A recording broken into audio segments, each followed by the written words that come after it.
University academy में आप सबका स्वागत है। तो जैसा कि आपने मेरे पिछले वीडियो लेक्चर में बूथ्स मल्टीप्लिकेशन एल्गोरिथम के बारे में समझा, तो आज उसी की कंटिन्यूटी में आखिरी एल्गोरिथम देखते हैं मल्टीप्लिकेशन का, जिसको हम कहते हैं अरे मल्टीप्लायर। ये भी मल्टीप्लिकेशन का ही एक एल्गोरिथम है जो बनाया गया है, लेकिन ये बूथ्स और साइंड मल्टीप्लिकेशन एल्गोरिथम से ज़्यादा फास्टर है और लेस कॉम्प्लेक्स है। वो कैसे, हम देखते हैं। तो अगर आपको मेरे वीडियो लेक्चर्स अच्छे लग रहे हैं तो और इनका हैंड रिटन नोट्स चाहिए तो नीचे दिए गए डिस्क्रिप्शन लिंक को ज़रूर क्लिक कीजिए। तो जैसा कि मैंने आपको बोला, आज का हमारा टॉपिक है अरे मल्टीप्लायर। तो इसको समझने से पहले हम बूथ्स एल्गोरिथम और साइंड मल्टीप्लिकेशन एल्गोरिथम के डिसएडवांटेजेस समझ लेते हैं। जैसा कि मैंने आपको बोला था, साइंड मल्टीप्लिकेशन एल्गोरिथम का सबसे बड़ा डिसएडवांटेज ये है कि अगर मेरे पास पॉजिटिव नंबर्स आते रहे, मतलब पॉजिटिव मल्टीप्लिकेंट पॉजिटिव मल्टीप्लायर है या फिर positive multiplicand greater than multiplier है, तो कोई दिक्कत नहीं आती। दिक्कत तब आती है जब मेरा साइंड मैग्नीट्यूड डेटा नेगेटिव रहता है। तो जब नेगेटिव होता है तो साइंड मल्टीप्लिकेशन एल्गोरिथम बहुत सारे शिफ्ट ऑपरेशंस करता है to understand what the sign bit is. क्योंकि वो किस लॉजिक पे चलता है साइंड मल्टीप्लिकेशन एल्गोरिथम कि पॉजिटिव मल्टीप्लिकेंट और पॉजिटिव मल्टीप्लायर है, प्लस इंटू प्लस है तो रिजल्ट इसका प्लस ही होगा, प्लस इंटू माइनस है तो रिजल्ट माइनस होगा, माइनस इंटू प्लस है तो रिजल्ट माइनस होगा, माइनस इंटू माइनस है तो रिजल्ट प्लस होगा। तो उसको ध्यान में रखते हुए मुझे बहुत सारे शिफ्ट ऑपरेशंस करने पड़ते हैं। तो इसको थोड़ा बेटर करने के लिए बूथ्स एल्गोरिथम आया। बूथ्स एल्गोरिथम ने बोला कि अगर आपका मल्टीप्लायर बिट या मल्टीप्लिकेंट बिट नेगेटिव साइन के साथ है तो उसको आप टूज कॉम्प्लीमेंट में कन्वर्ट कर लीजिए। आपको सब्ट्रैक्शन करने की जरूरत ही नहीं है, आप हर जगह पर एडिशन ही करोगे। तो ये थोड़ा प्रोसेस को सिंप्लीफाई कर देता है, क्योंकि addition is always better than subtraction. लेकिन बूथ्स एल्गोरिथम भी शिफ्ट ऑपरेशंस को रिमूव नहीं करता, बहुत सारे शिफ्टिंग ऑपरेशंस उसमें भी लगते हैं। तो ये दोनों डिसएडवांटेज है किसके, साइंड के और बूथ्स के। सर्किट कॉम्प्लेक्स है, ऑपरेशन स्लो है और बहुत सारे शिफ्ट ऑपरेशंस है। तो क्या हम इन चीजों को थोड़ा सिंप्लीफाई ना कर दें? क्या ऐसा कोई एल्गोरिथम है जो इन प्रोसेस को सिंप्लीफाई कर देगा और प्रोसेस को स्पीड अप करेगा मल्टीप्लिकेशन को? तो इसका आंसर है अरे मल्टीप्लायर। अरे मल्टीप्लायर सिंपल टेक्निक कहता है कि only with one combinational circuit that is adder circuit, either a half adder or a full adder, we can perform n number of multiplication operations. तो अरे मल्टीप्लायर वाला circuit किसके अंदर होगा? ALU के अंदर। यहां पर दो एडवांटेजेस मिल गई मुझे, डिजाइन बेटर हो गया, परफॉर्मेंस बढ़ गई। तो इसीलिए ALU के अंदर अरे मल्टीप्लायर प्रेफर करते हैं फॉर बाइनरी मल्टीप्लिकेशन। तो आइए देखते हैं कि ये बूथ्स एल्गोरिथम और साइंड मल्टीप्लिकेशन एल्गोरिथम से बेहतर कैसे है। उसके लिए हमें एक एग्जांपल लेना पड़ेगा। मान लीजिए मैंने 2/2 बिट, मतलब मल्टीप्लिकेंट 2 बिट और मल्टीप्लायर 2 बिट का मेरे को एक मल्टीप्लिकेशन ऑपरेशन करना है। तो ऐसे सिनेरियो में अरे मल्टीप्लायर कैसे मदद करेगा? अगर आप छोटे बिट का समझ जाओगे तो बड़े बिट का अपने आप आपको समझ आ जाएगा।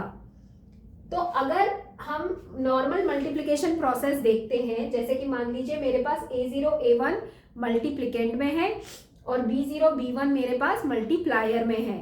तो मल्टीप्लिकेशन ऑपरेशन में हम क्या करते हैं, मल्टीप्लायर बिट को उठाते हैं और इसको मल्टीप्लिकेंट के साथ हम मल्टीप्लाई करते हैं। जैसे कि B0 इंटू A0 पहला partial product, B0 into A1 और एक पार्शियल प्रोडक्ट। उसके बाद हम नेक्स्ट स्टेप में we shift one position to the left और we take the next multiplier bit B1, we multiply B1 with A0, we then multiply B1 with A1।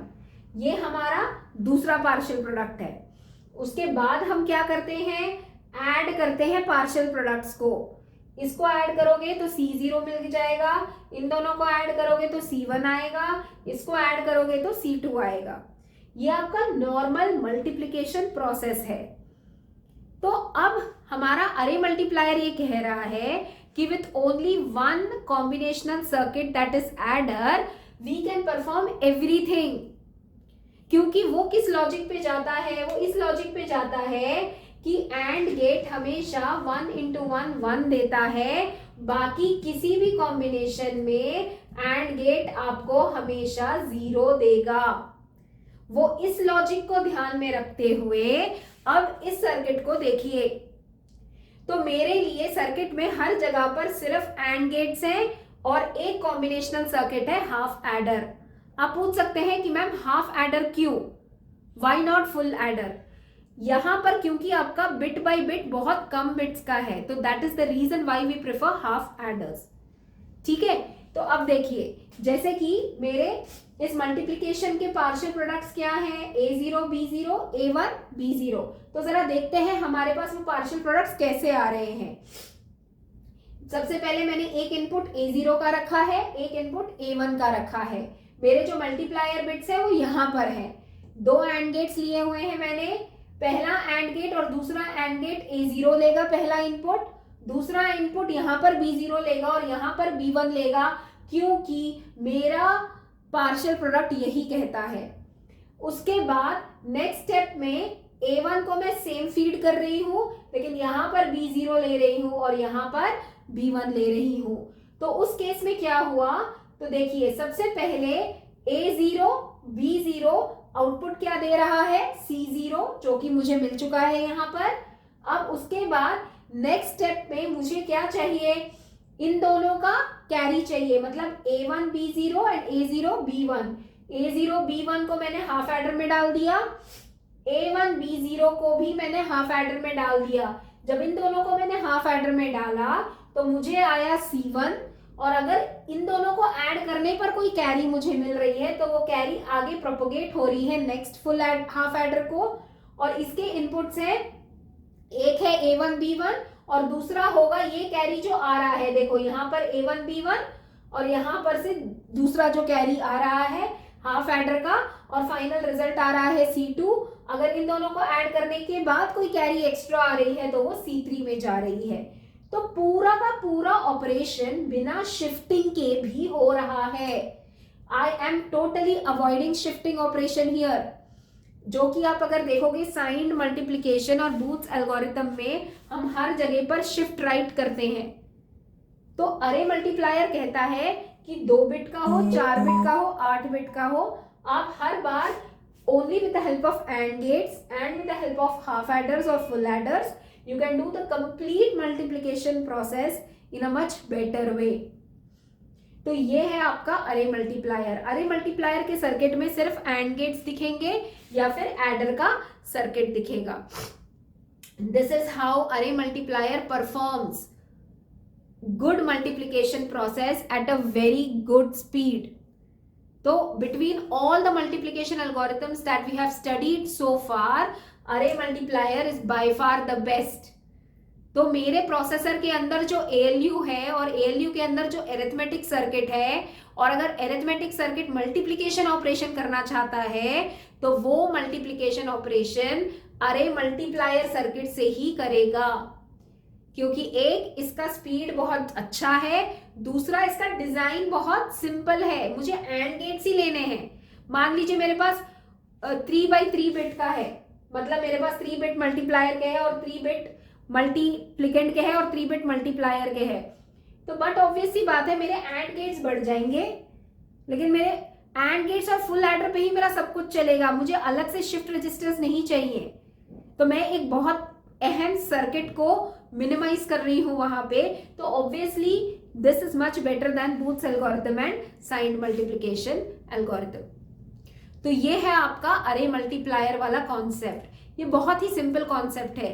अगर आपने signed और बूथ्स के videos देखे हैं तो आपको अरे मल्टीप्लायर बहुत आसानी से समझ आ जाएगा।